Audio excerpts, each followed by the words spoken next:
The opinions expressed by the host and guests in this show are not necessarily the views of Children's Health Defense.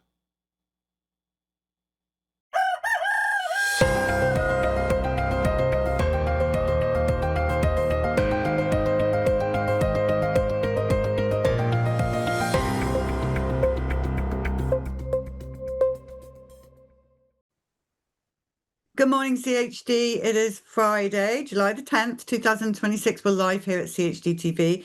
We have a great show for you today. But before we go into the show, well, there's a show. But before we go into the show, I would like to tell you about a new contract position that we have at Children's Health Defense. So if you are good at social media, the Defender team that does an online magazine that we would not be able to do CHD TV without, they need social media. They've not had social media before. And so if you can do this, then contact us. Lou will put it in the show notes. So there's an email address in there that you just write to with saying that you're interested in the social media position. And it's a contracting position and it's fun. We get to work with you. So please do send that to anyone you think will be good at social media. Remember, it's kind of print social media, if you know what I mean. They're the online, so it's not very much video, even though we do a lot of covering the Defender on CHD TV. So it's a little bit different to the other kind of social media that we have, but we're very excited and we would love someone to join us very soon. So please push that out, the link in the show notes, and get it out there, and we hope to hear from some of you soon. All right. So yeah, we do have a great show for you this morning. And first up is Ray Flores, but we have a headline first, and I'm just going to read it to you. It's breaking news. Robert F. Kennedy Jr. to create COVID vaccine injury table. Will more people finally be compensated for injuries? Good morning, Ray Flores. Tell us what this is about, please. And I know you're the man behind it. Oh, thank you very much, Polly. Yeah, it took another lawsuit to get the secretary to have the blessings of his handlers to do his job. Unfortunately, once again, the secretary is obligated under the PrEP Act. People don't realize that he has to have a countermeasures injury compensation table. And it's been over 5 years since we've had the countermeasures out, and there's been no table. And so under law, he has to have one. So last May, just a couple months ago, I sued, and that prompted him to then announce that they're putting in plans to have a proposed rule of what the table will look like. The proposed rule will come out in November, and then he will hopefully by January have a final table available for people. This is huge news because, number one, anybody who's injured, causation will be assumed if the injury happened within the specified time, if the specific injury happened within the specified time. So you don't need to hire experts to show what injuries you've had.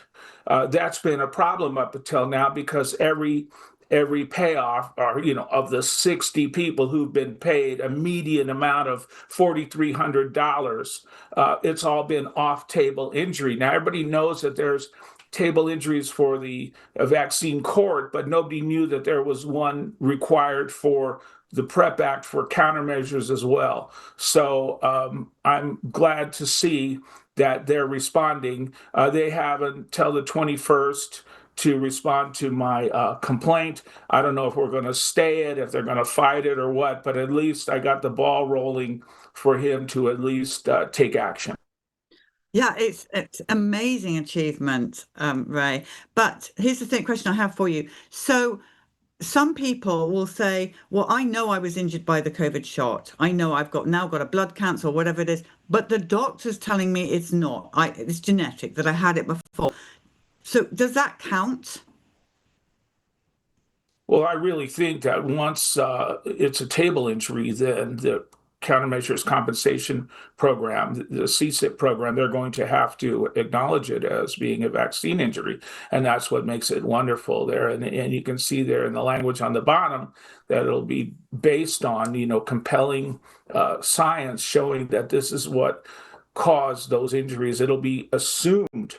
Now, up until this point, 20% of the people who applied for CSIP out of the 14,000, 13,500 or so who applied, 20% failed to show causation, and 37.1% missed the deadline to file. And so now, not only will they have causation to be assumed, but they will also have an extra year to file. And that's the really huge news about this, is that newly eligible people will now have a second bite at the apple, so to speak. And, out of the millions that were injured, only 13,000 applied because nobody knew about CSIP. So fortunately, we're going to be able to broadcast to the people to go ahead and apply to CSIP. And then maybe with a table injury, it'll finally be compensated. Now, the press has been really mean about it, that Kennedy's creating something. He's going to play favorites. He's going to have injuries that are not science-based. The words like he's planning, people who claim they were injured. He's trying to do play favorites for those who, to compensate those who claim they've been injured. All these terrible words. Even the regulation.gov, the government website, says that he's authorized to create this table, but the law says that he's required to have the table. So, it's about time that somebody, does their god dang job, over there. And, of course, life would be better if he just got rid of the Covered Prep Act countermeasures for COVID, which are in place through the end of this decade. But of course, he can't do that. And so the next best thing is for him to, do what he's supposed to do. Yeah, but how much pressure is Robert F. Kennedy Jr. under? I mean, you know him, we know him. We know that he knows these COVID shots are bad. In fact, all vaccines are bad. We know he knows these things. So why is he not executing them? There's got to be some kind of pressure going on there. Yeah, of course there is. I mean, it's just ridiculous. But the beauty of this thing is that this is something that he's required to do. So he can, he can fight and push back all he wants, and they could say no. But if it's the law that says he has to do it, then just like with the Childhood Vaccine Injury Task Force that I made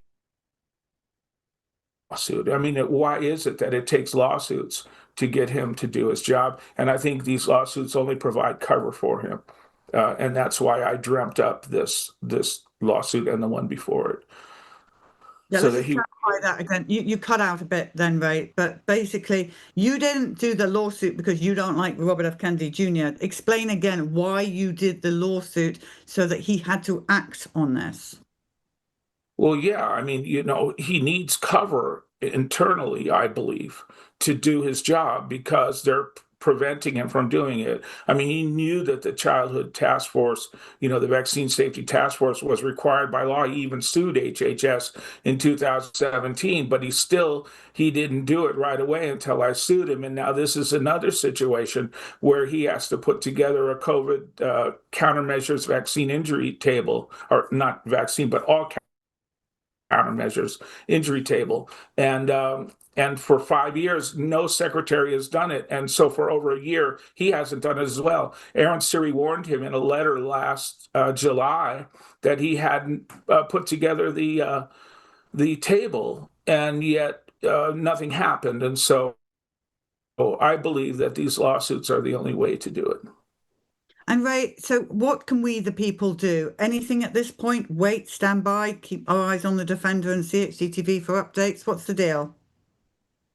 Well, once they publish the proposed rule, that will give people a chance to chime in on what injuries are included or not included. And then once the table comes out, then that will give everybody the opportunity, spread the word. They'll have the opportunity to file for CSIP again if they've had what they call serious physical injury. And as you said, the press going down really hard on Kennedy for doing this, and that pressure is going to keep coming more and more and more on us, on them anti-vaxxers being called. You took the COVID shot, but now that you're injured, you're an anti-vaxxer. I'm sorry, that's the way the press go. So we're expecting more of this and harder. Yeah, it's never going to end. I mean, they're owned by pharma, and they want to be on the side of the majority. I mean, people like to be comfortable. They want to be around, supported people in white coats, and not, people who've been hurt, or people who are right, or people who happen to be a lot smarter than they are, and a lot smarter than the people in those white coats. They can't tell the difference. They're just spoon-fed information, and that's why the majority of the people are, basically sheep and robots who don't think for themselves. And thank God, CHD is a voice of reason for everybody to hear what the truth is. Ray, is there anything else that we need to know about this before you go? No, I just thank you very much for all your hard work, Polly, and everybody at CHD. It's just an amazing experience. It's been almost 7 years for me now here, so thank you very much. Well, Ray, if it wasn't for you, we wouldn't be in this position. So I think we're meant to be thanking you. Main thing is we're all a big team, and we will not stop until we get to the bottom of it all. I love it. Thank you, Polly. Thank you, Ray, for being on this morning, and well done to him as well. Fantastic. All right, so now I have a guest live for you, Laura Buchman. Good morning, Laura. Good morning. I'm so Can you happy hear to me? have you on here. Now, you've written a book. Let's pull that book up first, Okay. the cover of the book, so we can see it. And I think our viewers are going to love this. This is called Nerve, Surviving Medical Madness. Now, we're mainly talking about hospital care, are we? Yes. All right. Well, we saw a lot of that, and our viewers did as well when we were traveling around on the bus getting these hospital protocol stories. They were horrific. So please tell us your story, what happened, and why you wrote the book. So I wrote this book mostly as a patient advocate because my son, when he was 19, he went into the hospital for just a chest pain, which at the end of the day could have just turned out to be a muscle pain. And within 48 hours, he was paralyzed from the neck down and on a tracheotomy. You see that picture there, he's probably about 90 pounds there. He went into the hospital at about 150 pounds. So it took me a long time to realize that he wasn't helped by the hospital, he was actually harmed by the hospital. He was given sickness. So I wanted to write this book because there are so many things that I learned that I wish I had known before he went into the hospital, and I wonder whether the outcome would have been different. So the book is about patient advocacy and the things you should know before you go to the hospital, because it's too late to try and learn this while you are in the hospital or your loved one. Also, the fact that he was 19 and he was still, I mean, he wasn't 15, but he wasn't 70. And in the hospital system, there's no special category. Once you're 18, you're treated like all the other adults, but your physiology is very different. For instance, young people metabolize medicine much faster. So if you give a patient a medication that normally a 70-year-old can handle, someone who's 19 their body might process it very differently, and that's not taken into account. But segueing anyway, so things are patient advocacy. The fact that this 19-year-old was a percussionist and just went into the hospital for help, thinking that doctors do no harm. If he just listened to the doctors, he would get back to his life as quickly as possible. And this didn't happen. And how he fought, and his strength and courage and resilience to try and get his life back was pretty remarkable. So I wanted to document that. So the patient advocacy, his story, but also something that was so new to me was medical error and how careful you have to be with tests, scans, medication. So I wanted to bring that to people and help them. And also another area which I learned, which was shocking to me, was that there's a classification of antibiotics called fluoroquinolones that should be last use antibiotics because some of the side effects can be forever. They're, you cannot heal from them. So sometimes yes, sometimes no, but you can, for instance, if you have nerve or tendon damage, it can last forever. It's not like a rash and you go off the antibiotic and you start feeling better. You can have a permanent disability. And in my son's situation, these antibiotics were not used appropriately. There was inappropriate use of this antibiotic, and that I noticed just not only in the hospital, but outside of the hospital, the antibiotic was also being used, or this family of antibiotics. Your viewers might be familiar with Cipro or Levaquin. Cipro is given often for simple UTIs. These antibiotics are not for simple infections because of the irreversible harm it can cause a patient. So I wanted to bring that also. Yes, I'm sorry, Polly, go ahead. And by the way, thank you so much for having me on the show. It's such a pleasure.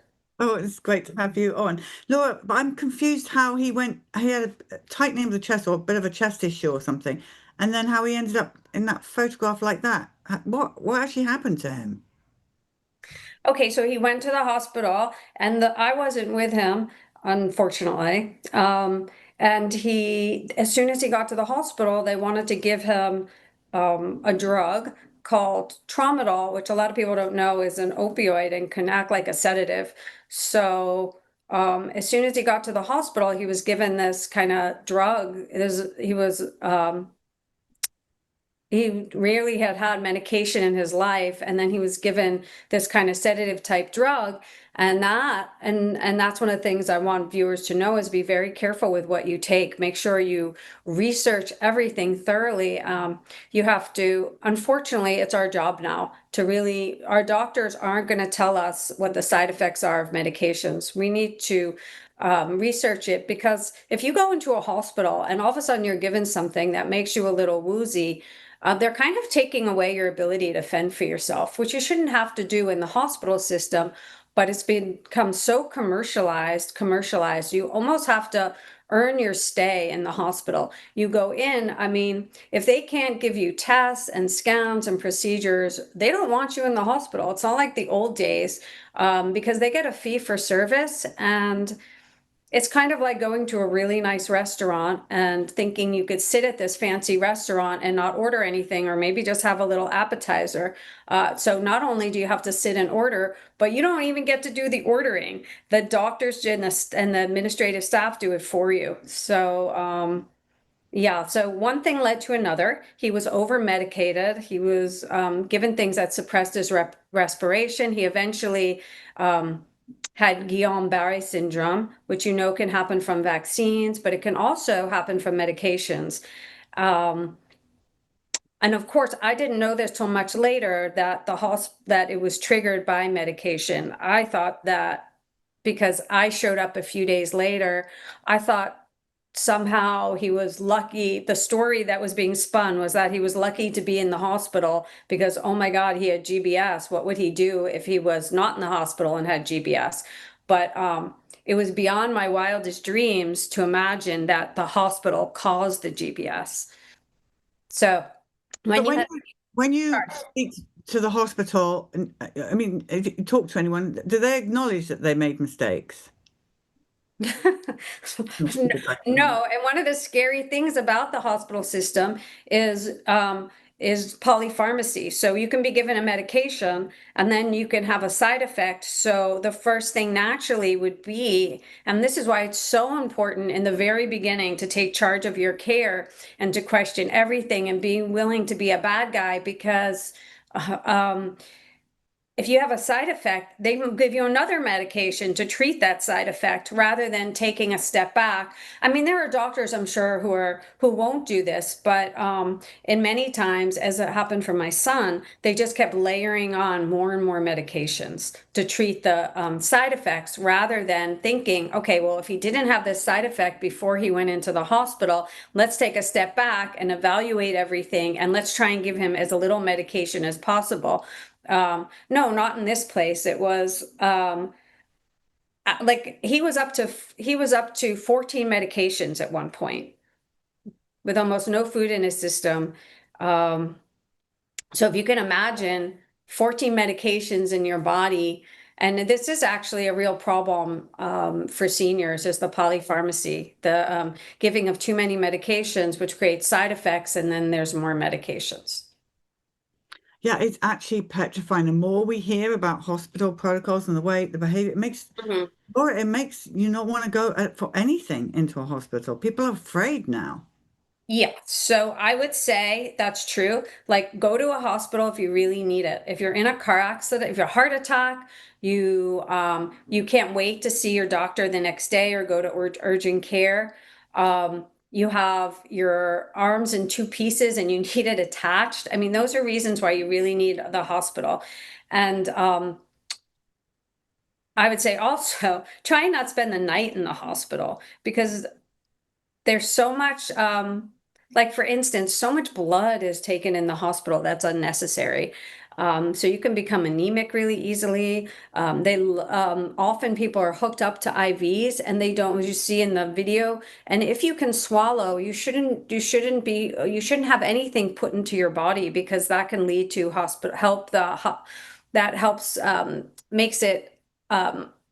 makes it harder for you to prevent hospital infections. You can get an infection there. You're also relying then on the hospital staff to do very good math and give you the right amounts of everything, where there's a lot more control you have if you can swallow, take a pill, if you can drink, and you need a little fluids, maybe just a little bit of some electrolytes, a little glass with electrolytes is enough. But every time that you're hooked up to anything, it makes more money for the hospital and it's more dangerous for you. So I'm not saying don't get the care you need. I'm just saying you do have to armor up and take control and make sure that every test, every medication, every scan, what's the downside? What are the risks? If there's black box warnings, why are you giving this to me? My son was given a very strong antibiotic for a possible infection. There was no proof of the infection. He had no symptoms. And if they wanted to give him an antibiotic, they could have given him a very simple one, not one that has like 7 black box warnings and can cause instant death. But yeah, I mean, there's this trust we have in the hospital system, and I wrote the book to say, like, you can get the care you need, but you want to make sure you get nothing more, because we suffer the consequences, not that they make more money and we have to pick up the pieces and try and heal ourselves. So, and it's been well documented. Oh, I'm sorry. Go ahead, Polly. No, I just wanted to know how your boy is today. You know, like what are the long-standing injuries he's got? What is his day like today? His day is great. He's a percussionist. He still plays percussion. So he was able to go from tracheotomy, being in the hospital for months. He learned how to walk and talk again. Yeah. And did you see that picture? That's a tracheotomy, not a very clean one, but the hospital felt really good about that. And that was another thing, is like, he was given a tracheotomy, but I learned later that he didn't need it. But it does make a lot of money for the hospital. So anyway, sorry, I'm segueing here. My son is doing great. He's a percussionist, but he still has health issues that he'll have to deal with for the rest of his life from the antibiotic he was given. They've caused lifelong health issues. So it's almost like a long COVID. So I'm so happy he's alive. He's an amazing person. He's worked so hard to get his life back, but had he not gone to the hospital, he wouldn't be dealing with health issues on a daily basis. He'd be, I don't know how his life would be. And I'm so happy that he's here and with us. But does he have lifelong health issues? Yes. And I do think what happens in the hospitals a lot of times is patients are older, and the health issues and what they suffer is camouflaged by the fact that they're older, and it's just sort of chalked up to like old age, right? Oh, it's just old age. Old people get sick. But I can't imagine, after my son's experience, how many seniors are walking around harmed by the hospital system, and we'll never know, because it's just, they're old anyway. No, I'm with you 100%. I think they murder a lot of people in hospital. And as you said, it makes a lot of money for them as well. It's a petrifying place to be. Now, where can we get this book? You can buy this book on Amazon. It's called Nerve Surviving Medical Madness. And in the book, I give many, many tips, a long list, and I try and like cull the information. I tried to make this a very little bit of humor, but even though it's a very big topic, something like a fun read where I keep you turning pages, and at the same time, you're learning about all the pitfalls of the hospital system. So basically, how you can get the care you need and nothing more, and what to watch out for. You also learn about this antibiotic, which I hope you never take unless it's a life-threatening emergency and there's no other antibiotic, and it should never be given to kids because it can harm their I have a hard time saying this word, their muscle skeletal system in tests. If you give it to, when animals are given fluoroquinolones, Cipro, Levaquin, some other ones, they, the animals' ligaments and bones, their soft tissue is just like turned to mush. And yet we give this, we should never give this to children, but sometimes it's given, sometimes for a hot tub rash. So that very sneaky fluoroquinolones are in eye drops, they're in ear drops. That's given to kids all the time. And doctors always say, oh, don't worry, it's local, it's not systemic, it's not going to harm your child. Well, okay, a little common sense will tell you that you put something into the eye or the ear. Of course it's systemic. Of course it's going to go through the body. So anyway, my book has lots of good tips. I hope you read it. It's a page turner. It's helpful. And I think it could really help you protect yourself from the hospital system. And again, get the care you need and nothing more. It will let you know about the way our system's been commercialized. And it's also a beautiful story about a 19-year-old who fought to get his life back when it seemed like impossible. Laura, you're an amazing person. Thank you so much for coming on this morning and telling us about your book and also reminding us about hospitals. We did cover this a lot last year, and it's time for us to be bringing this up again. So it's really valuable, the work you're doing. So we will be ordering it, and there's a website where people can go as well. And it's your website, and I think Lou's going to put it up. Yeah. Right. So you can buy the book on Amazon, Nerve Surviving Medical Madness, and the website is the same, Nerve Surviving Medical Madness. It looks like, look, get on Instagram, everyone, and give her a follow as well. So I'll definitely be following Thank you. Yeah, Instagram, it's Nerve the Book. Not a very big Instagrammer, but maybe with the help of your audience, I'll become more excited about it. So thank you so much, Polly, for having me on. Thank you so much for being on, and do keep us updated on how your son is as well. Thank you. All right, everybody, now we're going to go straight to Brian Hooker with Doctors and Scientists. Well, good morning, CHD. I'm your host, Dr. Brian Hooker. So excited for today's show. We have back, by popular demand, Arnah Rudicil. She is a double certified metabolic health practitioner by the Society of Metabolic Health Practitioners. She's a Nutrition Network coach practitioner by the Nutrition Network. She holistically coaches individuals, couples, and parents to use food, not pharmaceuticals, to build health. Now, her work does not preclude, it does not exclude the use of pharmaceuticals, but she is using food. We all eat food, last I checked, in order to be able to enhance health in a way that is unique. You know, it's nothing I've seen before. Arnah, welcome to the show. Thank you so much for joining us again. It's my pleasure and honor to be here, Dr. Hooker. Thank you so much for inviting me again. It's really special to be back. Now, you're going to be talking today about nutrition for special children. I believe the title of your presentation is Special Diets for Special Children. I want you to get right to it. We've got slides ready for you to present to enhance what you're going to talk about. Why don't you go ahead and go right to it? I'll jump in if I have any questions. Absolutely. When I started working with people concerning their dietary needs with parents, individuals, couples, we were looking at what should be something to really focus on to help people get their health back. And it's not so much that I want to focus on not using something like pharmaceuticals, but what are we going to use? And that is number one, nutrition. So my motto is let your fork change your future. I love that motto because it's positive. It's thinking about what are we actually going to do about it? What are we going to do about our health? I love this picture here of the family around the table. This is the way meal times used to be in America. You've got multi-generations, you've got young ones, older ones, learning, talking, sharing. There's no electronics at the table. It's just nutritious food. There was no, non-organic food. It was all organic. It was grown in their own garden usually, or locally, definitely, not shipped from far away, and very nutrient dense. So I love to help people get back to that kind of a picture.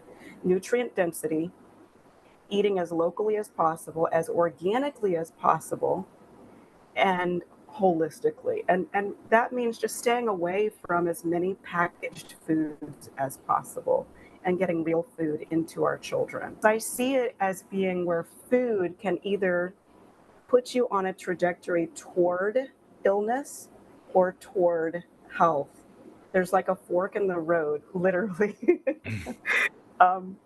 with food. And it really does change the future of an individual depending on what they eat. This is a very sad statistic right now.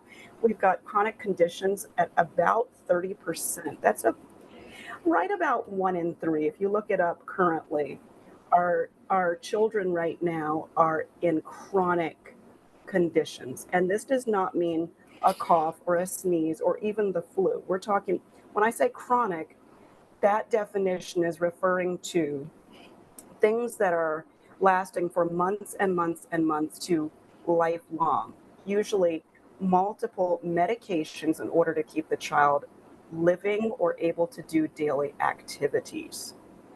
Let's let that sink in. 30%, 1 out of 3, are that ill in America. And then if you add all the conditions, even the short-term ones, we're up to 40 or 45%. That's almost 1 in 2 children. So this is staggering, and really, really sad. So what can we do? Let's hone it down to the next slide. I'm going to get into a few of the particulars now of what these chronic conditions are. We have autism at about 1 in 31. ADHD, 1 in 9, speech delays, 1 in 12, neurodevelopmental, 1 in 6. And these are rough estimates, some of them. Okay, they're not going to be exact numbers, of course, but my child has type 1 diabetes. That's about 1 in 400.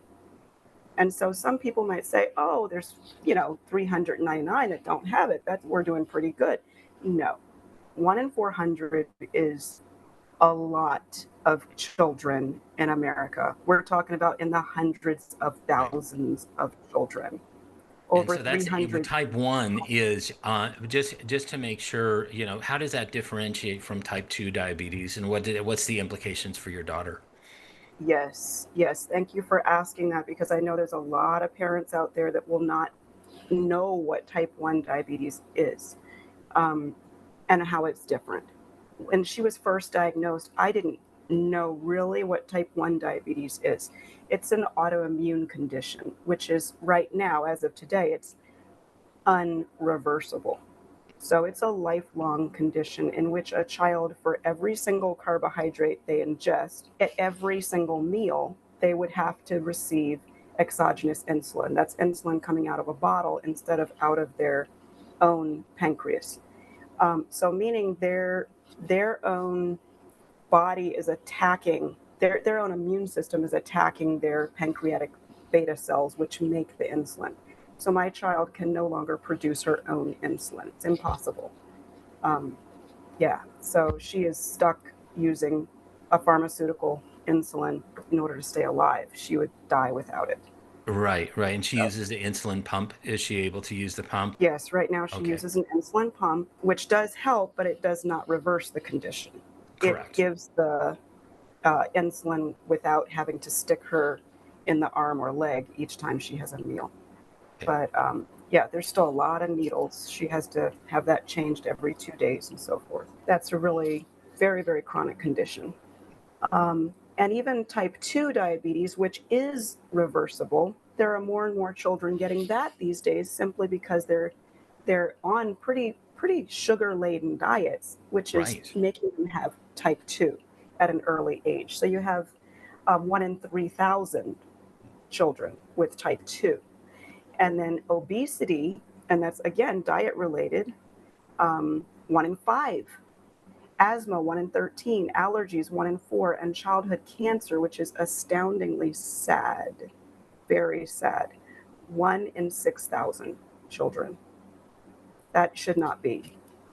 And so we need to do something about this. And let's talk about food. You know, I love the illustration elephant in the room because it signifies something that should be obviously wrong and no one sees it. Most people have prescriptions. There's something wrong with that picture. We have whole families filling prescription after prescription, going to the doctor, getting another prescription that has side effects for another prescription. And a lot of these can be reversed with food.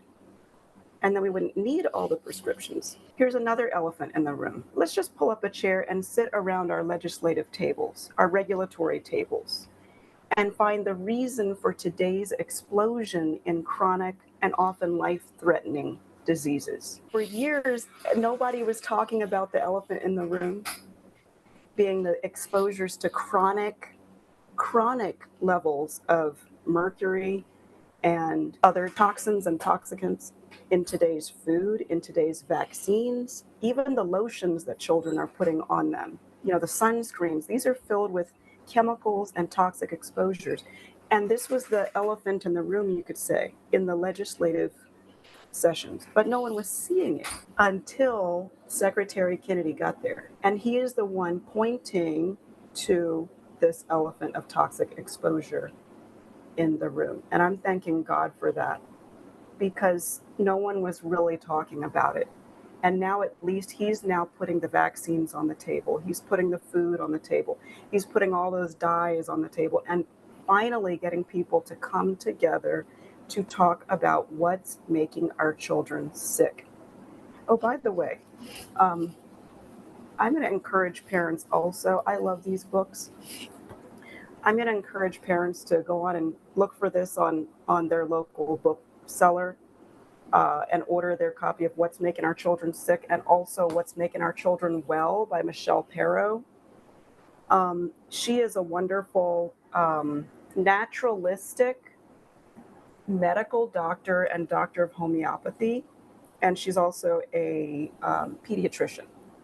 And she's a good friend of Children's Health Defense. Yes, I cannot recommend somebody yes, more highly than Dr. Perro. yes. She's my neighbor down south. She lives in the Bay Area. I live up in Redding, so Wonderful. I get together with her whenever I'm down there. So yeah, Yeah, absolutely. I just had to add that. But yeah, yeah, yeah. great books. I love her books, and they have helped me tremendously. Okay, here's yet another elephant in the room. This is today's picture of mealtime.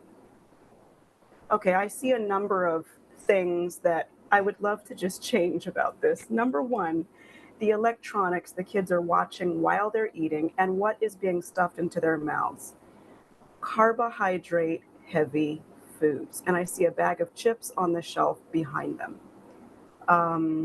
It's incredible. And the mother is on her cell phone. So this is the norm of America's mealtime nowadays. Let's see, what can we do about it? Because I would love to talk about nutrition now. People can experience profound improvement and even full disease reversal. This is what makes me so excited about nutrition. Full disease reversal when nutrition becomes fundamental. Just a few things that my clients are seeing right now reversed, and there's more, but this is a short list. Obesity reversed, uncontrolled type 2 diabetes gone, uncontrolled type 1 diabetes now at a consistent normal A1C. And again, with type 1, it's not reversed, but you have, at least you could bring down the blood sugar to normal. Right, Okay. right. Acne clear. Foul smelling stools, gone. Diarrhea, gone. Insulin resistance, gone. Prediabetes, reversed. Stomach ulcers, gone. Gastrointestinal disorders, cleared. Fatty liver, reversed. Migraines, gone. Arthritic joint pain, gone. Brain fog, improved. ADHD, attention disorders, improved. And autism related symptoms, improved. So there is hope. And I want to make one thing clear here. I don't want to give false hope that every single condition will be reversed or, that every single child will be healed. That's not what I'm saying here. But there's hope for some level of improvement on the inside. It might take months and months and months on a certain food or getting away from a certain food to see that happen. And a lot of persistence from the parents. It's not Absolutely. easy. It is not It easy. is I have to not. jump in really quick because we've experienced this with my own son. Some of his behaviors and acting out were because of his diet. Were absolutely because of his diet, and but reminding ourselves, my wife and I, his mother, that he would feel better. He would actually physically feel better if he was eating the right foods. That was the Yeah, motivation, even when he would resist, even when he wanted, the carbohydrate laden chips and, and cookies, pop, things like that, the things that we knew shouldn't be in his diet. right. Him feeling Right. better, that's impetus enough. Yes. Yes. And it's encouragement to stick with it. When you see Yeah, your child actually feeling better, when they're not in as much pain, as they were the day before, right. and you see them able to focus even better, it's an amazing thing. And because there's nothing that hurts worse to a parent's heart than to see their child suffer. That is a tragedy. And so many parents are really living that day after day after day. And I feel with you because, I know how that feels to have your child in pain and suffer and suffer and suffer. Right. It's very difficult. So here's another elephant in the room. It's not about being pro or anti vax or taking sides. We just want to see what's in it. So let's go through the list. We have adjuvants, which include aluminum, 3 different types. And by the way, this list I made only includes the ones that were approved by the ACIP committee, the most recent one, okay? Right. I'm not even talking about the ones that were taken off the list.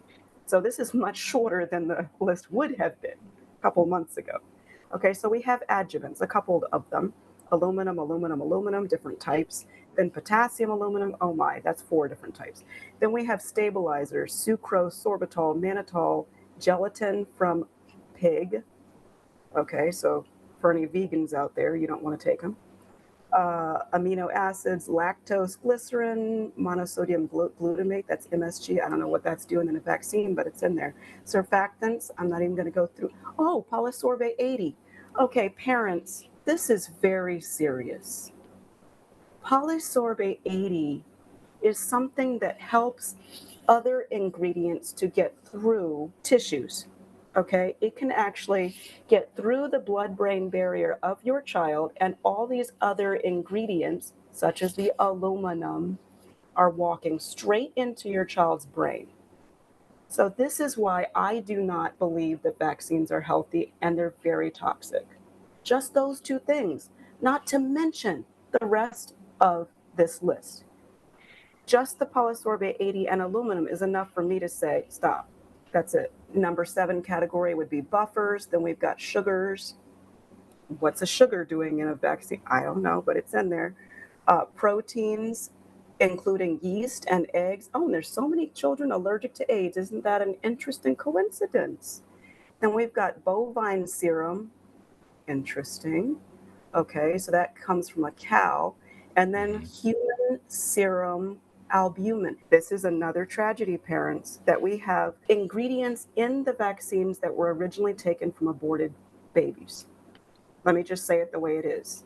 That's what it is. There's so much good information here, Arnah. I really appreciate it. And I want to say too that when you've got these different proteins, one of the things that will happen is that, especially with human serum albumin and bovine serum albumin, it is similar enough to human protein structure. In fact, with human serum albumin, it's identical to human protein structure, that you can raise up antibodies. All of a sudden, the body is seeing this as something as foreign, when it is actually in the body or very, very similar to things in the body. Then you raise up autoimmunity, because these proteins are actually tricking the immune system. They're saying, oh, this is non-self, this is a foreign invader. And then all of a sudden you end up with an autoimmune condition. So you cannot stress, enough adding this type of material, adding human DNA, adding foreign DNA.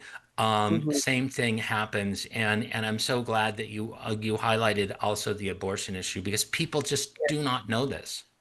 Right. It's largely not talked about, and it breaks my heart to see that we are putting this into our kids. I am so glad you brought up the point about the autoimmune issue, because I have read papers, scientific papers and studies linking vaccines directly with antibodies being raised and causing type 1 diabetes. And this is something that parents of type 1 diabetic children are not told, that their child should never receive another vaccine again. If they have received type 1 after a vaccine, it's probably directly a causal link there. It's been studied. It's just been buried, but it has been studied, and the literature is out there. Right. So I have actually put links in the show notes for some of that research so that parents can see it for themselves and protect their kids from further harm. So I have here what I created as being what I call the health journey toolbox for parents. Because at first it can be extremely overwhelming. Oh, you're thinking about nutrition and sunlight and clean air, clean water. Oh, where do I start? I was so stressed out when I first started realizing how unhealthy our environment was. Like, you start listening to CHD and there's so many different, things to try to sort out. So I put them all on one screen so that parents can try to go through and see what am I going to work on now? Okay, so what are they? First of all, we have to have a loving home environment. And these only have to do with health here. There are lots of other spheres we could talk about, but I'm talking about health. The first bubble is loving home environment and thankfulness. Parents, your kids can hear you complaining or being thankful. Right. So this is something that I daily try to work on myself, not being a complainer. Okay. And then they need play and exercise. And then there's unblocked sunlight. Why are we screening out the sun with lotions? They need that. They need the vitamin D. Clean water, clean air, nutritious food. And that's what my specialty is, nutritious food. But then there's community. Not just being secluded in the house with our own family, our own toys all the time, but get out, be with some neighbors, be with some friends, share. We're part of a loving church. That's a beautiful time to share community with people. Also, we have sleep, rest, and digestion. So while they're eating, don't have them watching TV. That's the beginning of the digestive juices getting flowing. And if they're all, tense and all the cortisol is being raised because they're watching something on the screen, they will not be digesting that food properly. They just won't. Okay. So then we have clean remedies. This is really important. When they're sick, what kind of remedies are you using? I recommend to look into some of the naturalistic doctors that are on CHD. Larry Pilevsky. Larry Pilevsky, yes. Yes, he's got a wonderful website that I reference for my own child when she's sick. I go to his website. Oh, what do you do for your cough? What do you do for a fever? He's got it all on there. And we can help too. I mean, if you reach out to Children's Health Defense directly, if you were looking for a local doc, Yes. integrative physician, naturopath, we can help connect Very you good. to these particular individuals. And a lot of them, including Dr. Larry, they do telemed as well. So you can, Wonderful. and they've got resources, like you said, Arnah, looking at Dr. Larry's website, Yes. Yes. awesome tool for these remedies. Mm-hmm. Mm-hmm. Excellent. That's excellent. And then we have the microbial balance. Okay. So we don't want to, just first thing give them all the antibiotics and wipe out their whole microbiome. So that's really important for their health. And then we have the innate and acquired immune system that is being formed as they grow. And so they get sick, it's getting stronger. So I don't panic when my child gets sick. I'm like, yay, she's going to be strong against this particular illness now. She's not going to be struggling with the flu later. She's got the flu now. That's a beautiful thing. So we just try to treat it with safe, non-medical as much as possible remedies. Okay, so toward metabolic health, let's try to, as much as possible, eliminate gluten. Because for our sick kids, gluten is just going to tear up their insides. It pokes little holes and it makes peripheral holes in their intestinal lining, which again can lead toward autoimmune issues as those holes allow their foods to seep through. You might hear people saying leaky gut.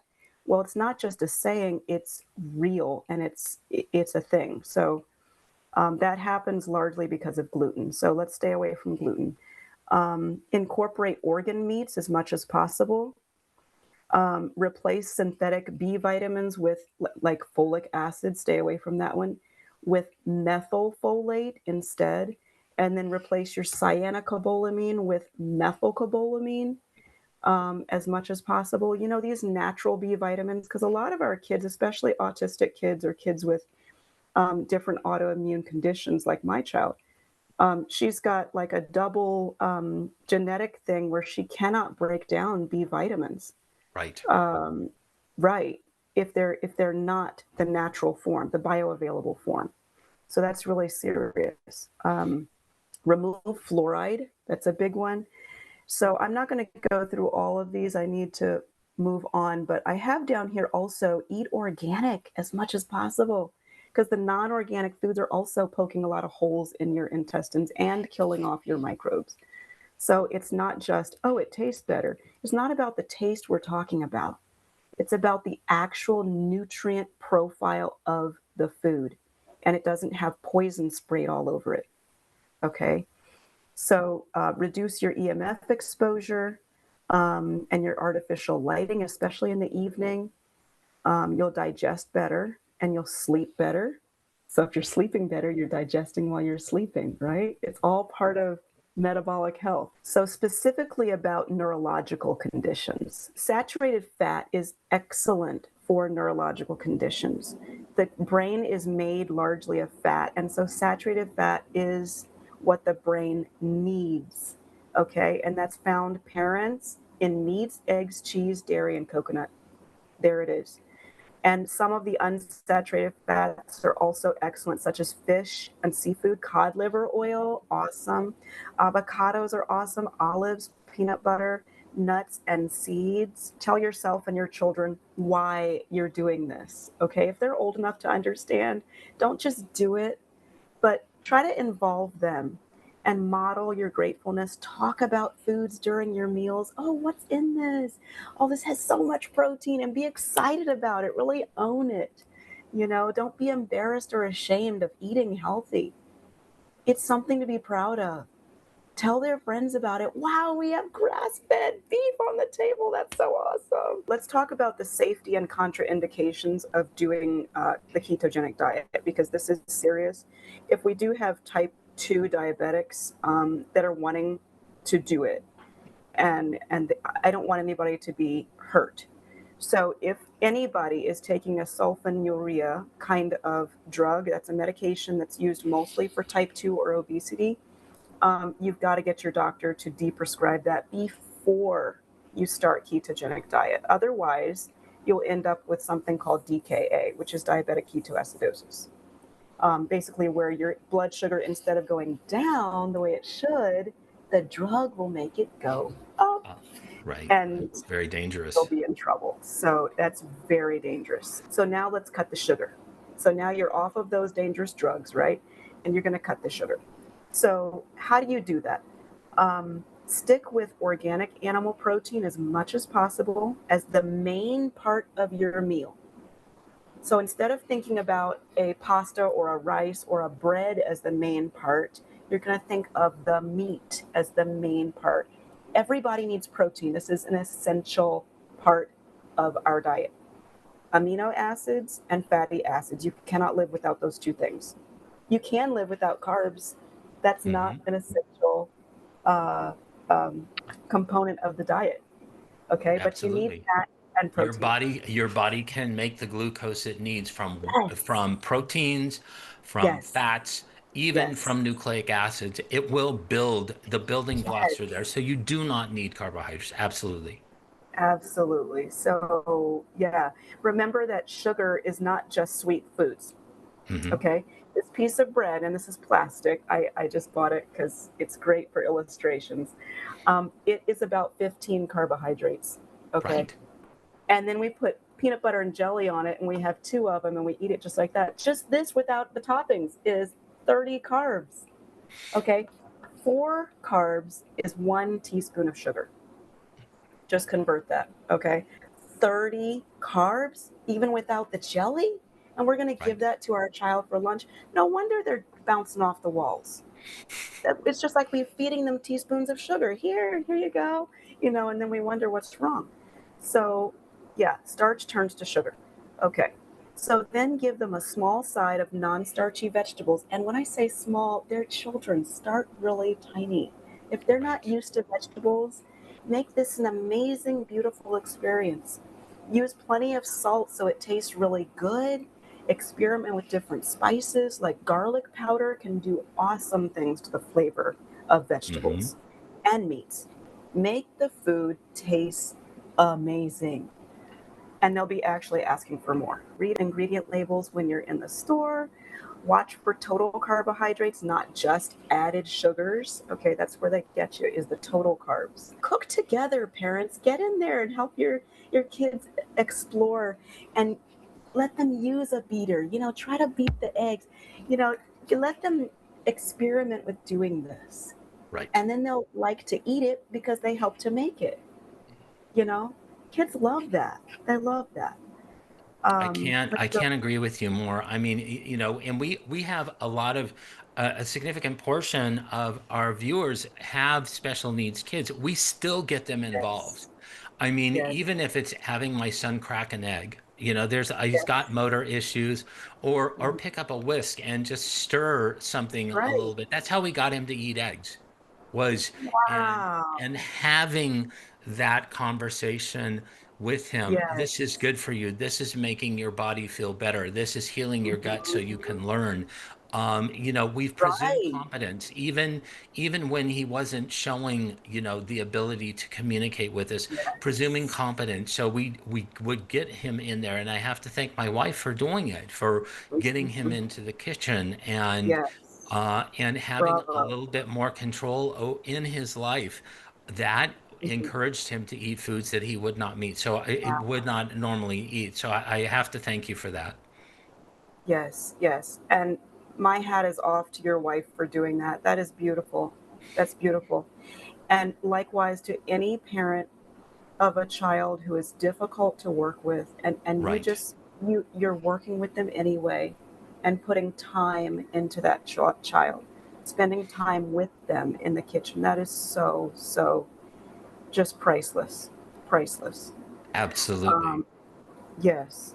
And I love to do something else also with my child. I take her in the grocery store. I ask her, what new vegetable would you like to try this week? and she might pick out something we've never tried before. So then I'm looking up recipes and stuff. Oh, how do you make this, odd vegetable? As long as it's low enough carbohydrate, we can work with it, and make it into something. So when in doubt, eat real protein. High fat protein, organic eggs, we talked about that. If they can stomach dairy, do A2 whole milk dairy or raw milk dairy. Just at the end here, I have a few pictures of my child eating. So this first one is when she was first diagnosed at 2.5 in the hospital. Beside her is her now eating a birthday treat that I made her for her, a keto birthday treat.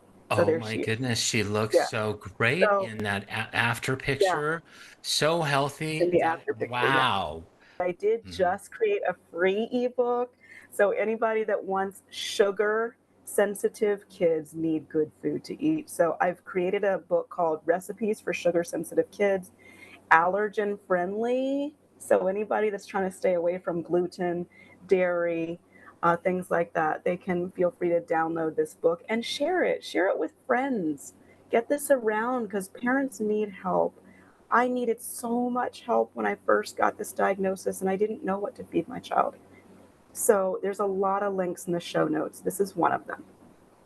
Absolutely wonderful. Well, thank you, Arnah, so much. Where can people get more information for Eat for Health and how to reach out and contact you directly? Thank you for that. So the very last slide has my website. There it is. It's called eatforhealth.us. And beware, don't put .com, because that's somebody else's website. Eatforhealth.us. And then my phone number is there too, my business phone, where they could reach out directly and ask questions, and I could give them a free 20-minute consultation. I do that for families just to help get them on track. That is so great. Well, thank you so much. Everybody share this episode.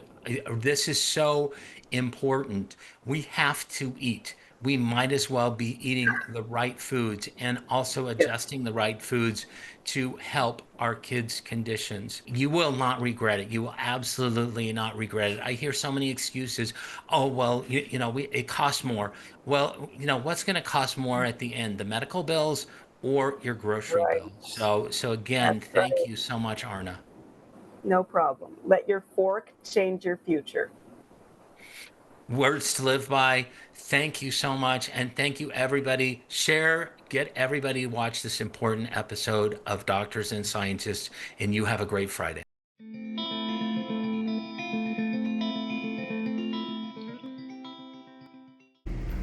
Okay, we are live, everybody. This is the Bundy family. The Tommies and the Bundys are besties, that is for sure. Okay, let's go round and see who everyone is.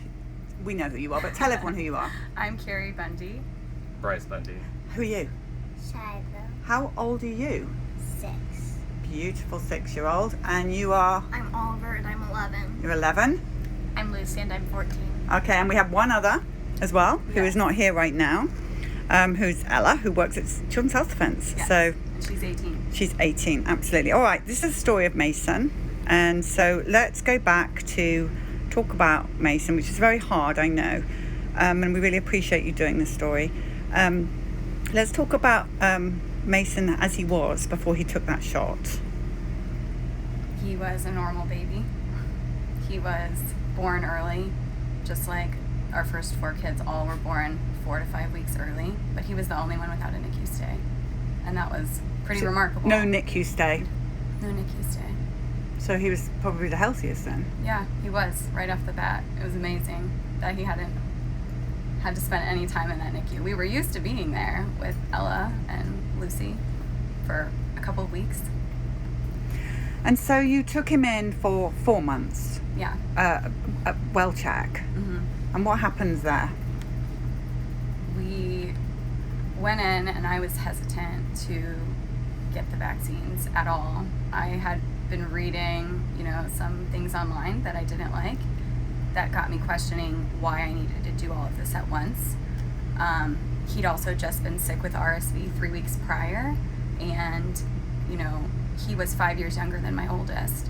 And when my oldest was a baby, I was told you don't vaccinate sick kids. So that was my first concern with the pediatrician that day, was he's just been really sick. Why are we doing this? Maybe we should wait. So it's actually quite relevant for today with the RSV shot being pushed like crazy, which must be hurtful for you.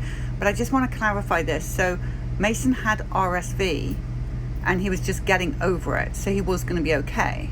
Mason's obituary photo and the photo you have on the bus is of him in a hospital gown when he was sick with RSV, smiling and laughing, and just needed a little bit of help with his oxygen for one day.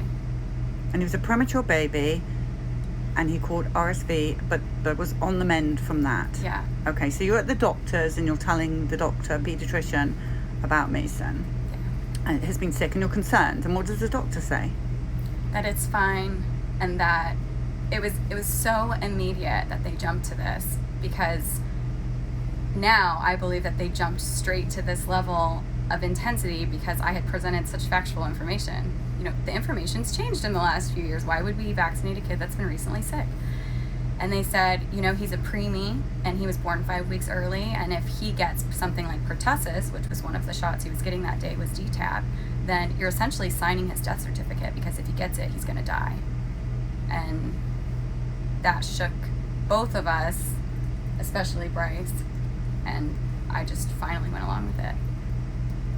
So you took him home. How was he when you took him home? He was tired, but the most noteworthy thing to me was he'd been a fussy baby, he'd been a colicky baby, and then after the vaccines, he was like unremarkably quiet for him. It was kind of a calm few days. In fact, the last day we had with him, I have a picture that I posted on Facebook that was like, it was one of the calmest days we've had with him. So you put him to bed? Yeah. And what happened?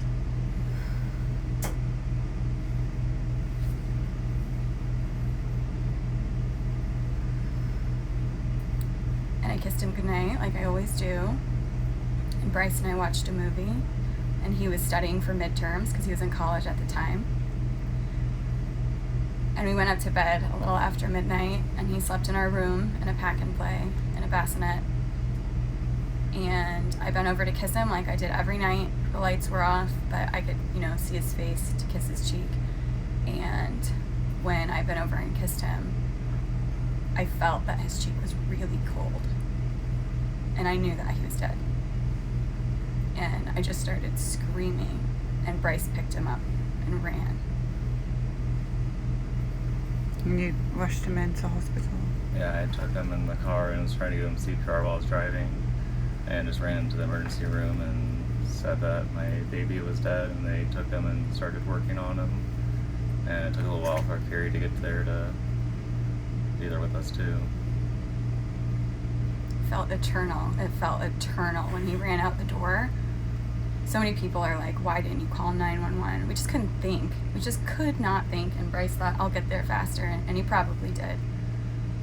But I will never forget the way it felt to stand in the middle of a dark street after Bryce peeled out and realize I had a 5-year-old and a 1-year-old inside still asleep, and I could not leave until someone got there.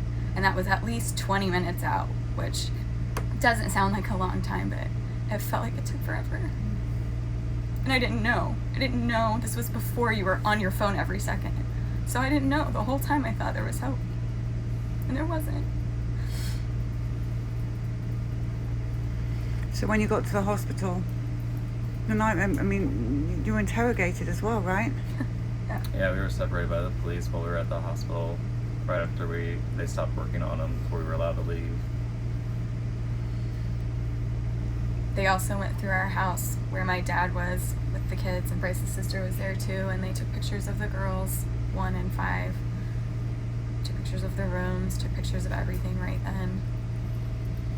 Like before they even knew what was happening with Mason.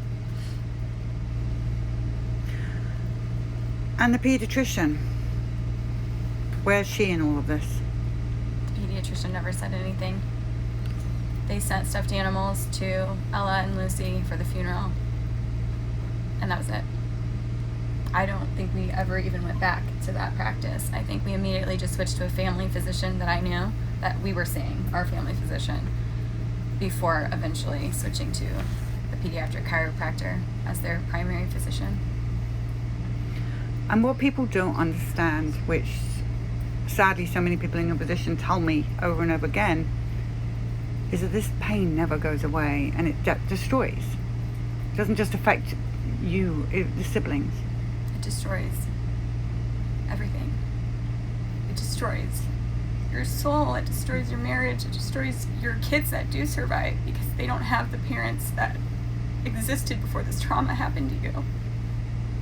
It's not even just that he's gone and I don't have him. It's that their lives are so affected because of how deeply we were affected in ways that I cannot quantify or explain, and will be forever. It's going to be scary for them when they have kids. And the awful thing is so Ollie got whooping cough, correct? He did. He was 13 months old. He got sick with pertussis. And the original plan for him was that... He looks so nervous. The original plan for him was that we weren't going to vaccinate for the first year. We were just going to wait a year. And then he turned 1, and I'd been reading a blog called vaxtruth.org, which is by someone named Marcella Piper Terry. And I decided, well, they don't vaccinate in Japan until they're 2. We'll wait until he's 2. And the very next month, he got pertussis. He got what they said would kill Mason. And that was, only a year and a half after Mason died. I was quickly confronted with the reality of which one of these is going to be worse. And it wasn't pertussis, although it was really challenging. He's here. And he wasn't even hospitalized. It was just, you can look at her. So, have you had any shots at all? No. None? None. And what about you? Have you had any shots at all? No. No. And how healthy do you think you both are? Pretty healthy. Have you ever been sick? Yes. Right, because kids get sick. What have you ever had? I've had a cold before. A cold? Yeah. Have you ever thrown up? Yes. How many times? Once. Once. Okay. Have you ever had any antibiotics? No. Are you on any drugs? And Luce!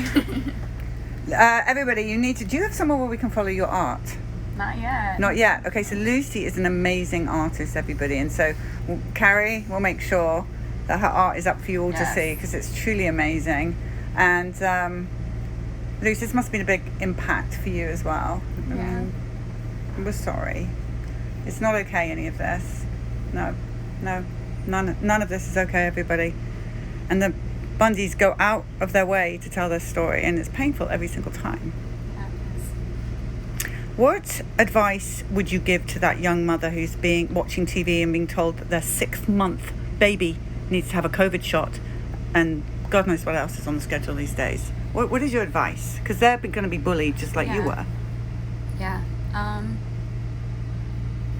don't know. My message for every parent I talk to is that although your pediatrician is telling you this is the best thing to do for your baby to protect their health, that pediatrician is being informed by a pharma representative that's no different than, the Cadillac dealer getting told what the newest features are on the newest Cadillac. They're not being trained, they're not reading science, they're just being told what to give you to increase profits, and it lines their pockets. In the event of an injury, that doctor is not going to be there. Your insurance isn't going to help you pay for any of the services, and the medical community will abandon you. So who do you trust? Me and other moms, or somebody that isn't going to be there? And listen to the families like this. So if you were to summarize up in your home the Vax Unvax Bundy study, what would you say? I would say that unvaccinated is the way to go. I have no regrets at all, and I definitely see improved health in the 2 kids that didn't get vaccines. And what do you say to people who are just petrified their children are going to die from measles or something? One of my favorite books when I first started researching was Dr. Sears' The Vaccine Book. And a lot of people are like, it's still a pro-vax book. I don't like that book. But I really liked it because it had numbers in it. And I really like numbers and statistics. And when you really look at the probability of your child contracting the disease and then the probability of that child dying from the disease, it's so infinitely small compared to if you go on VAERS and you pull up whatever vaccine you're considering, DTaP, MMR, and you just look at the self-reported injuries and read the first page, you will never want to do that. And get the Vax Unvax book. Yes. Yes. It's a wonderful book. Brian Hooker's amazing. Mm-hmm. He did a wonderful job with this. And it's a science as well for those that scream at us. You're not doctors. Yes, I'm glad to finally have something. It's going to be what I give parents now. Yeah. That and Suzanne's book. Dissolving Illusions. Yes. Yeah, absolutely. Okay, well look, you're an amazing family. Luce, tell us what you want to be when you grow up. An artist. Yeah, an artist. You already are an artist. And that's coming to you soon. Carrie's going to get on that. We're going to get you some I don't know what it is where you follow people that do art, but people need to know what you're doing. I'm so proud of you. It's such a great job. What about you, Ollie? What would you like to be when you grow up? I really want to become a professional YouTuber. A professional YouTuber. I don't know what that means, but it sounds great. Wow. Well, we need professional YouTubers. And what about you, Shiloh? What do you want to be? I want to be a YouTuber that paints squishies. Paints what? Squishies. Squishies. They're like stuffed animals. Oh, that sounds wonderful as well.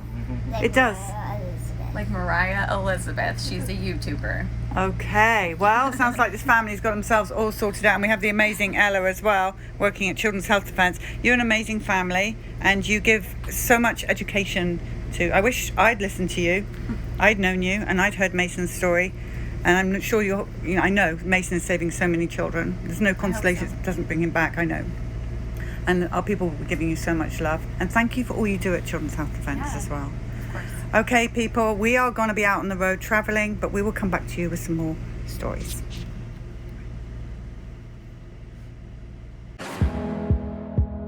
This and all CHD TV programming is made possible by generous support from viewers like you. Please consider making a contribution today to keep our programming going strong. Thank you.